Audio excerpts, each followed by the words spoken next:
guys, I am back with another Batmobile, and this time we're going to be looking at the Eaglemoss model of the Batmobile from the movie Batman Returns. I figured it's been a long time since I did a video, so I decided to do the Returns Batmobile. This is an interesting release from Eaglemoss because, as some of you know, they already released a model of the popular '89 Batmobile. In fact, their model of the '89 was issue number 1. Now, this model obviously has a few distinct differences from that Batmobile, and it's based on a very specific moment at the beginning of Batman Returns. Now, fortunately for us, Tim Burton used this fan favorite design of the Batmobile in both of his movies. At the beginning of the second movie, we first see Batman in this great sequence that's basically meant to showcase the Batmobile. The Tim Burton clowns, or the Red Triangle Circus Gang, they're terrorizing the streets of Gotham. Batman is using the Batmobile to take them out with the side fins, disc throwers, low-yield grenades. And then there's that popular moment where Batman uses the afterburner of the Batmobile to give that fire-breathing devil a taste of his own medicine. It's almost as bad as Batfleck decapitating and incinerating the bad guys with his Batmobile in Dawn of Justice. Now, that entire Batmobile sequence at the beginning of Batman Returns is great. It's a bit more comic book than, say, the tumbler chase sequence in Nolan's Batman Begins, but I still love it. I love the fact that they took the time to show off the Batmobile. Now, before we look inside the magazine, I wanted to show you guys the back, simply to say that the next issue after this one was issue number 85, and that was the last issue of the Eaglemoss Batmobile line.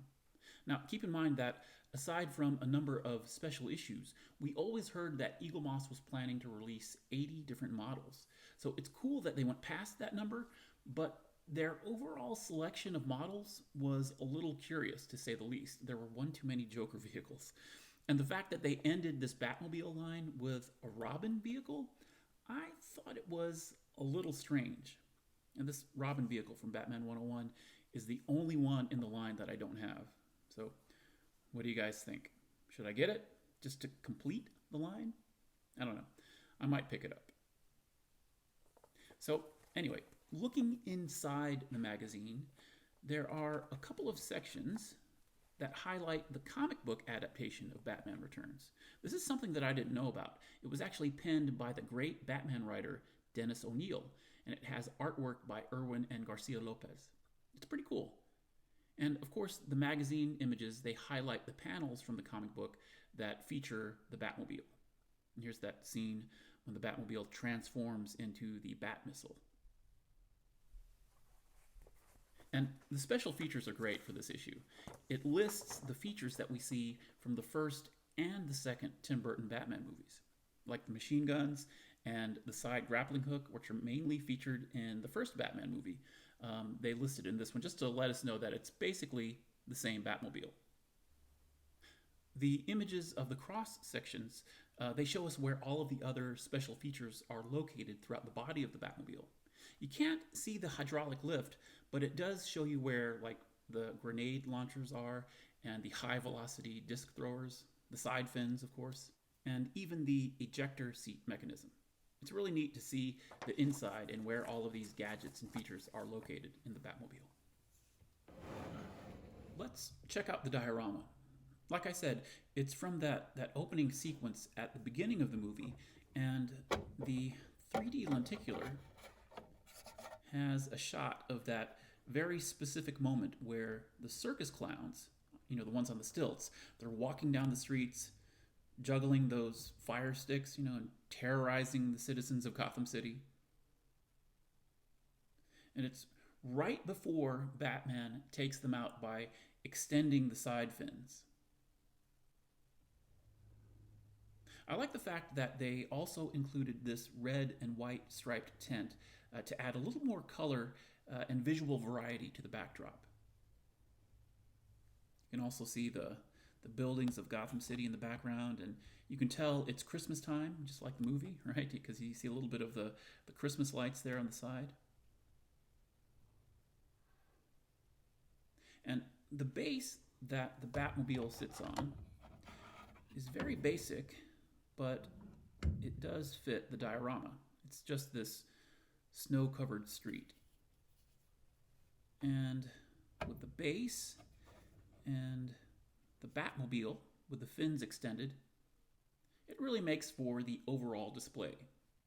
It doesn't really show the Batmobile tripping the clowns, right? But you get the idea, and it kind of helps to tell the story of what's happening at that moment in the movie.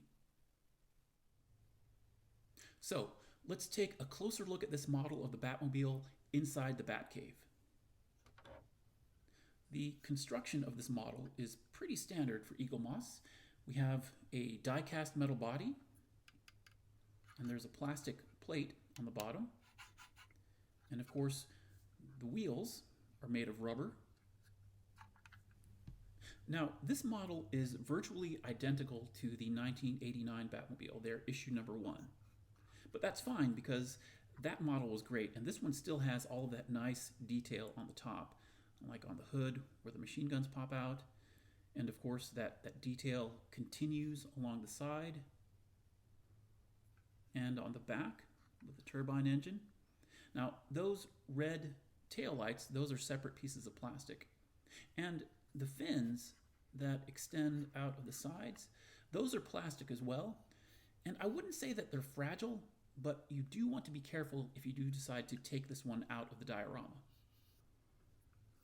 Now, the number one question that I always receive about these Eaglemoss Batmobiles, and I've heard this recently on my YouTube and my Instagram accounts, do the wheels move? And the answer is no. With this line of Batmobiles, there are no moving parts.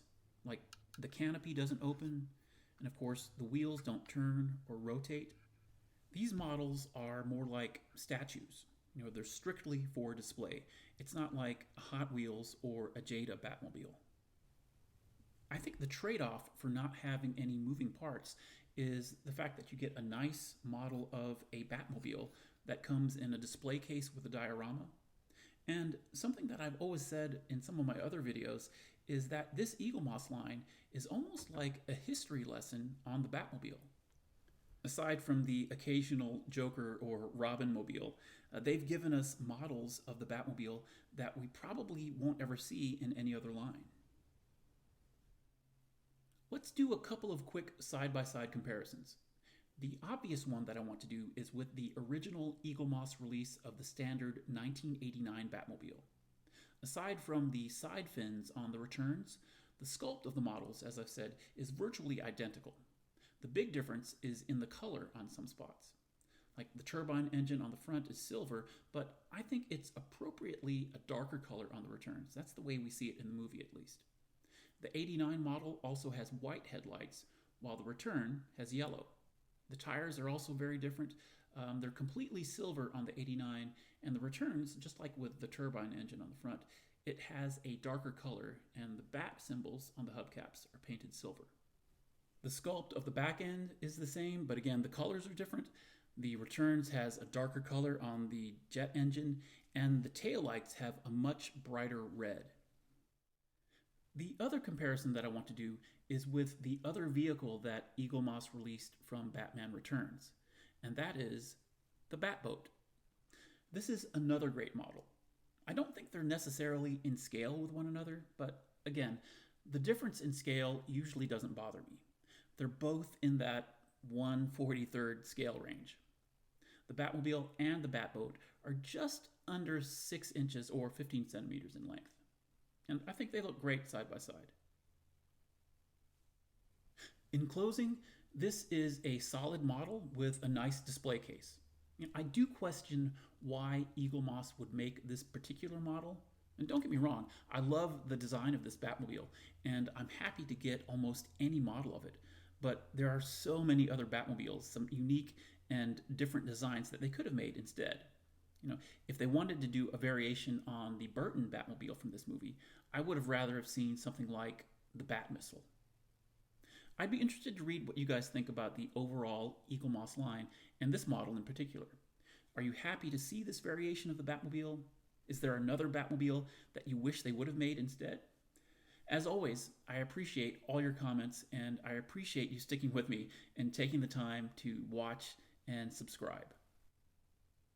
So, we've been looking at the Eaglemoss Batman Automobilia issue number 84, the Batmobile from the movie Batman Returns.